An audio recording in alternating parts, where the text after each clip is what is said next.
तो कैसे आप सभी का हमारे YouTube channel MT science classes में स्वागत है। तो जो फ्रेंड नए हो कृपया चैनल को सब्सक्राइब कर दें, वीडियो को लाइक कर दें और बेल आइकन को प्रेस कर दें। चलिए वीडियो स्टार्ट करते हैं। आज की जो टॉपिक होने वाली है क्लास 12 के स्टूडेंट के लिए बहुत ही ज़्यादा इंपॉर्टेंट है, क्योंकि आज की जो टॉपिक है वो एक ऐसी टॉपिक है जो आपने पढ़ी नहीं है कभी, लेकिन आज आपको पढ़ाएंगे। वो बहुत अच्छी है। जैसे उसका नाम क्या है, व्हीट स्टोन सेतु। इंग्लिश में क्या कहते हैं, व्हीट स्टोन ब्रिज। ठीक है ना। चलिए स्टार्ट कर लेते हैं। पहले आप डेफिनेशन आप देख लो, उसके बाद हम इसका फिगर बनाना सीखेंगे। ठीक है ना। डेफिनेशन देखिए क्या है। डेफिनेशन है, इंग्लैंड के वैज्ञानिक CF व्हीट स्टोन ने 1842 ईस्वी में, यानी 1842 में 4 प्रतिरोध, एक सेल, एक धारामापी को परस्पर जोड़कर एक ऐसा विशेष परिपथ तैयार किया जिसकी सहायता से किसी चालक का प्रतिरोध क्या किया जा सकता है, ज्ञात किया जा सकता है। इस व्यवस्था को व्हीट स्टोन सेतु कहते हैं, या तो इस व्यवस्था को व्हीट स्टोन ब्रिज कहते हैं। ठीक है ना। चलिए अब इसका फिगर देखते हैं। यहां अब हम एक फिगर बना लेते हैं। ठीक है। फिगर बनाने से पहले आप ऐसे पॉइंट रख लेंगे बराबर में।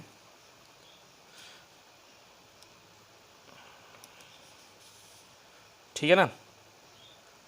आपको फिगर याद होना चाहिए, क्योंकि कभी कभी एग्ज़ाम में ऐसे न्यूमेरिकल्स भी आ जाते हैं। अगर आपको फिगर याद रहेंगे तो आप क्वेश्चन को क्या कर सकते हैं, आसानी से हल कर सकेंगे। इसमें 4 प्रतिरोध आपको क्या करना है, लगाना है। 4 प्रतिरोध क्या करना है, आपको लगाना है। ऐसा बन जाएगा। ठीक है ना। थोड़ा सा मेरा टेढ़ा बनाया, आप सही से बनाओगे तो बन जाएगा। एक प्रतिरोध यहाँ लगेगा, एक प्रतिरोध यहाँ लगेगा, एक प्रतिरोध यहाँ लगेगा और एक यहाँ लगेगा। ठीक है ना। ऐसा प्रतिरोध बन जाएगा। बीच में आप एक गैल्वेनोमीटर लगाओगे, जिसे धारामापी आप कहते हो, और एक कुंजी भी लगेगी जिसे हम बटन कहते हैं, की कहते हैं आप घरों में, स्विच। ठीक है। ऐसा फिगर आप बना लोगे। ठीक है। उसके बाद इसको एक सेल से दोनों सिरों, इस सिरे को और इस सिरे को किसी सेल से क्या कर दोगे, जोड़ दोगे। ऐसे आपने बनाया, फिर यहाँ पे आप सेल लगा दोगे। ठीक है। आपको यहाँ पे क्या करना है, एक सेल लगाना है। यहाँ पे आपको सेल लगाना है, तो सेल लगा देते हैं एक। ठीक है ना। तो यहाँ पे आपको एक सेल लगा देना है। इस वाले पॉइंट को माइनस, इस वाले पॉइंट को प्लस। यहाँ पे हमें एक कुंजी लगाना भूल गए, कुंजी यहाँ भी रहेगी। कुंजी को K से दर्शाएंगे। ठीक है। कुंजी को K से, इस कुंजी को K1, इस कुंजी को K2 मान लेंगे। दोनों का अलग अलग चित्र है, लेकिन आप समझ लीजिएगा। ठीक है ना। यहाँ से धारा, अब आपने अगर किरचॉफ लॉ पढ़ी होगी तो आपको बहुत अच्छे समझ में आएगी। अगर नहीं पढ़ी होगी तो आपको थोड़ी दिक्कत हो सकती है। यहाँ से जब आप I धारा प्रवाहित करोगे, I धारा प्रवाहित करोगे तो यहाँ से 2 पॉइंट में विभक्त हो जाएगी धारा, 2 पॉइंट में टूट जाएगी। इधर वाली धारा I1 मान लेंगे, इधर वाली धारा I2 मान लेंगे। ठीक है ना। ठीक है। उसके बाद इसको A point, B point, C point और D पॉइंट। ठीक है। ठीक है ना। उसके बाद आप चारों प्रतिरोधों का कुछ नाम लिख दो, जो कि व्हीट स्टोन सेतु में लिखा गया है। क्या लिखा गया है, इसको हमने P, इसको Q, ठीक है ना, P, Q और इसे R और इसे S। ये चार प्रतिरोध होते हैं। ठीक है। उसके बाद यहाँ से जो धारा आई, यहाँ से जो धारा आएगी, यहाँ भी 2 भाग में फिर से बढ़ जाएगी, I3 और I4 में, ऐसे। ठीक है। ठीक है ना। ठीक है। उसके बाद क्या होगा, उसके बाद, ठीक है ना, अब क्या करेंगे, यहाँ से जो आप बटन ऑन कर दोगे, स्विच ऑन कर दोगे, तो यहाँ से I3 धारा यहाँ पे आ जाएगी और ये I2 वाली यहाँ पे आ जाएगी। तो इस वाले प्रतिरोध में कौन सी धारा जाएगी, I2 प्लस I3। ठीक है ना। तो यहाँ पे इस पॉइंट पे कौन सी धारा आ जाएगी, I धारा आ जाएगी, क्योंकि I2 प्लस I3 प्लस ये वाली I4 जोड़ दोगे तो ये किसके बराबर है, I1 के बराबर है। तो I1 प्लस I2 किसके बराबर है, I के बराबर है। ये आप किरचॉफ का फर्स्ट लॉ अगर आपने पढ़ा होगा तो आपको इसमें कोई दिक्कत नहीं होगी। ठीक है ना। फिगर आपका इतना बन के तैयार हो गया है। अब आप इसमें कुछ माना लिखेंगे, ठीक है। आइए कुछ माना इसमें लिखते हैं। चलिए इसमें आप माना लिखते हैं। माना लिखेंगे तो आप देख रहे हैं कि फिगर आपके सामने दिख रहा है। फिगर में क्या क्या बना है मैंने आपको जितनी भी बार बताया है कि यही बताया है कि फिगर में आपने जो जो किया है बस आपको वही क्या करना है, लिखना है। लिखेंगे कैसे, देखिए स्टार्ट करेंगे। माना माना 4 प्रतिरोध, ये वाला एक प्रतिरोध, ये 4 प्रतिरोध। 4 प्रतिरोध कौन कौन से है? PQRS किससे जुड़े हैं? किसी समांतर चतुर्भुज की आसन्न भुजाओं से क्या हुए हैं? जुड़े हुए हैं या द्वारा प्रदर्शित किए जाते हैं। PQRS किसी समांतर चतुर्भुज की आसन्न भुजाओं से या भुजाओं द्वारा प्रदर्शित किए जाते हैं या किया जाता है, ठीक है ना, प्रदर्शित किया जाता है। इतना कर लेंगे। उसके बाद आगे क्या लिखेंगे?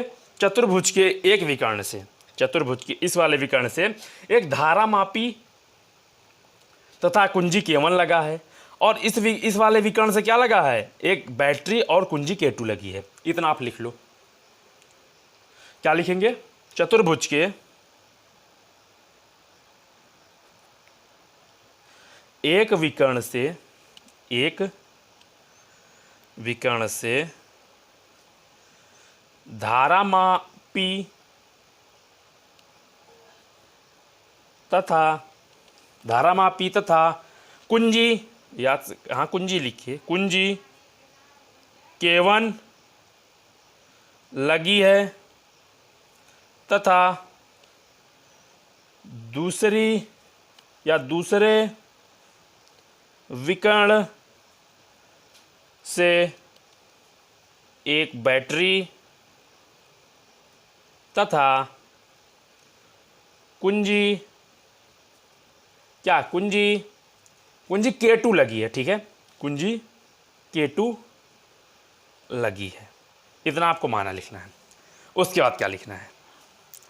उसके बाद हीट स्टोन सेतु में एक नियम होता है, या तो कह सकते हैं इसके फॉर्मूला प्राप्त करने का एक प्रिंसिपल होता है, एक सिद्धांत होता है। क्या होता है कि PQ यानी कि P व Q समानता अनुपात भुजाएं कहलाती हैं। समांतर अनुपात भुजाएं कहलाती हैं। यहाँ पे जो R होता है वो क्या होता है? प्रतिरोध बॉक्स या परिवर्तनीय प्रतिरोध होता है, तथा जो यस होता है यह अज्ञात प्रतिरोध होता है, ठीक है ना। इतना आपको मानना कैसे इतना भी आपको लिखना है कि P व Q को सामान्यतः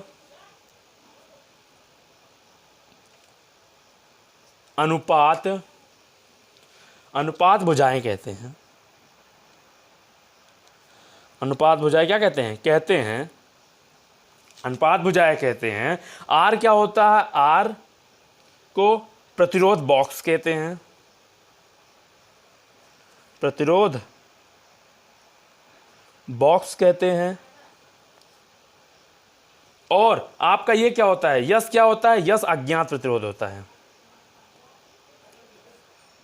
अज्ञात प्रतिरोध होता है, ठीक है ना। तो इनका एक फॉर्मूला निकल के आता है। फॉर्मूला क्या निकल के आता है हम आपको दिखाते हैं। अब फॉर्मूला क्या निकल के आता है? फॉर्मूला इसका होता क्या है वो निकल के आएगा। P/Q is equal R/S। यह फॉर्मूला निकल के आता है, ठीक है ना। यह फॉर्मूला आपका क्या होता है? निकल के आता है। यह किस स्थिति में होगा? व्हीट स्टोन के संतुलन की अवस्था में होगा। व्हीट स्टोन ब्रिज के संतुलन की अवस्था में होगा। संतुलन की अवस्था में होगा। जब आपका हीट स्टोन सेतु संतुलित अवस्था में होगा तब आपका ये मैग्नीट्यूड प्राप्त होगा, ठीक है ना। अब इस फॉर्मूले को हम चलिए प्रूफ कर लेते हैं। इस फॉर्मूले को प्रूफ कर लेते हैं। इस टॉपिक में एक नोट पॉइंट है, वो क्या होता है, व्हीटस्टोन ने बताया कि दोनों कुंजियों को बंद करने पर, यानी कि स्विच को ऑन कर देने पर, यदि परिपथ की बीडी शाखा में, ये जो बीडी शाखा है, ये बीडी शाखा में अगर कोई धारा ना बहे, यदि कोई धारा प्रवाहित ना हो और जो गैल्वेनोमीटर हमारा जी लगा है उसका जो पाठ्यांक है वो शून्य बताए या शून्य रहित दिखाए, तो इस स्थिति में आपको जो हीट स्ट्रेंथ होती है क्या रहेगा, संतुलित रहेगा, संतुलित रहेगा। ठीक है ना। इस स्थिति में आपका व्हीटस्टोन सेतु क्या रहेगा, संतुलित अवस्था में रहेगा। और जब हम इसका फॉर्मूला प्रूफ करेंगे, सेतु की संतुलित अवस्था में, सेतु की संतुलन या संतुलित शर्त का निगमन हम करेंगे। ठीक है ना, ऐसे करेंगे। ये इस टॉपिक को अब चलिए थोड़ा सा आगे चलते हैं, क्लियर करते हैं। मैं इस डेरिवेशन को स्टार्ट करने से पहले आपको बता दूं, अगर इसमें से जो गैल्वेनोमीटर है, क्योंकि संतुलित अवस्था में इसका जो प्रूफ होगा वो संतुलित अवस्था में होगा, अगर संतुलित अवस्था में रहेगा तो इस वाली लाइन यानी बीडी में कोई धारा आएगी ही नहीं, तो जो I1 होगी ये पूरे इसमें से आके इस पॉइंट पे आ जाएगी, ये I2 इस पॉइंट से इस पॉइंट तक आ जाएगी। तो हम VAB यानी कि AB के बीच विभव निकाल लेंगे, फिर BC के बीच विभव निकाल लेंगे, फिर किसके बीच, AD और BC के बीच, DC के बीच, ऐसे 4 पॉइंट आपको मिल जाएंगे। चलिए हम निकालते हैं। पहले हम VAB के बीच विभव निकालते हैं। किसके बीच, VAB के बीच। तो जब VAB के बीच विभव निकालेंगे, तो VAB के बीच निकालेंगे तो धारा इंटू प्रतिरोध, तो धारा कितना है, I1 है, इंटू प्रतिरोध कितना है, P है, समीकरण 1। सेकंड वाले में निकालते हैं। अब AD में निकाल लेते हैं, या तो आप BC में निकालो। ऐसे BC में जब VBC निकालेंगे, यानी कि BC में विभव जब निकालेंगे तो धारा क्या जा रही है, उसमें I1 ही जा रही है, इंटू प्रतिरोध कितना है, Q है, समीकरण 2। ठीक है। अब आप जब निकालेंगे किसमें, AD में निकाल लो आप, इसमें AD में, तो VAD बराबर धारा क्या है, I2 है, इंटू ये प्रतिरोध कितना है, R है, समीकरण 3। ठीक है, इतना कर लेंगे। उसके बाद आप जब लास्ट वाले में निकालेंगे तो DC इज इक्वल, धारा I2 है, इंटू प्रतिरोध यस है। अगर आपको ये पॉइंट और ये ना समझ में आ रहा तो मैंने फिर से बताया, जब ब्रिज संतुलन की अवस्था में रहेगा, जब सेतु संतुलन में रहेगा तो इस वाले सर्किट में कोई धारा आएगी ही नहीं, तो इधर से I1 निकल चली जाएगी, इधर से I2 निकल के चली जाएगी। ठीक है ना। चलिए अब इतना कर लेते हैं। उसके बाद जो समीकरण 1 है वो समीकरण 3 के बराबर होगा, और जो समीकरण 2 है वो समीकरण किसके बराबर, समीकरण जो 3 है, सॉरी समीकरण 1 समीकरण 3 के बराबर होगा, समीकरण 2 समीकरण किसके, 4 के बराबर होगा। ठीक है ना। तो ऐसे आपको 2 व्यंजक प्राप्त हो जाएंगे। पहला व्यंजक क्या प्राप्त होगा, VAB, जब ये और ये बराबर हो जाएंगे एक दूसरे के, तो VAB बराबर VAD, ये प्राप्त हो जाएगा। ठीक है ना। इसको समीकरण 5 मान लो। उसके बाद समीकरण 2 और 4 आपस में बराबर है, 2 और 4 बराबर हैं, तो VBC, सॉरी आपको दिख नहीं रहा है, VBC इज इक्वल हो जाए किसके, VDC के। ये आपका समीकरण 6 बन जाएगा। अब आपको बेसिकली करना क्या है, समीकरण 5 भागे समीकरण 6, समीकरण 1 में, समीकरण 5 में समीकरण 6 से आप क्या कर देंगे, भाग दो दोगे। चलिए देखते हैं भाग देने पर क्या प्राप्त होगा आपको। भाग देने पर आपको क्या प्राप्त होगा, भाग देने पर VAB upon VBC is equal VAD upon VDC। अब इनकी वैल्यू आप जहां भी ये समीकरण से आपने निकाली है पूरी वैल्यू आप क्या कर दो, पुट कर दो। तो VAB की वैल्यू I इंटू P है, VBC की वैल्यू I1 इंटू Q है, बराबर VAD की वैल्यू कितनी है, VAD की I2 इंटू R है, और VDC की I2 इंटू S है। इतना हो गया। अब आप क्या करो, I1 से I1, I2 से I2 कर दो, कट गया। तो आपको P upon Q is equal R upon S, ये आपको प्राप्त हो गया। बस यही है हीट स्टोन सेतु।